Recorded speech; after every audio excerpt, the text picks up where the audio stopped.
اوه سلام آقا سعید. سلام. صبح شما بخیر. گل شما هم بخیر. خیال احوال ممنون. سلام. بخیر. این تکره این کیاره؟ دیارم بخیر. از بچه ایراتشه ما از بچه کجایی؟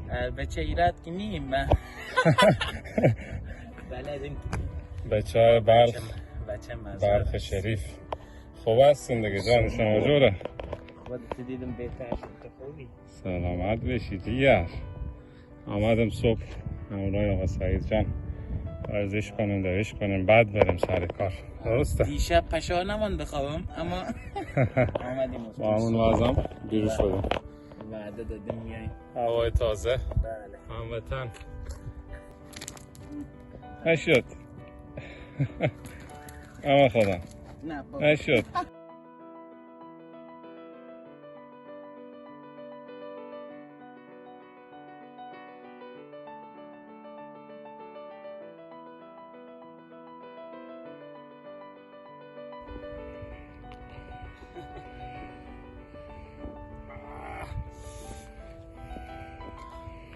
کالری میسوزونیم داشت. عضلات تیکه تیکه که مگه تو فرم بودن آسونه داشت. بله فرمو ببین.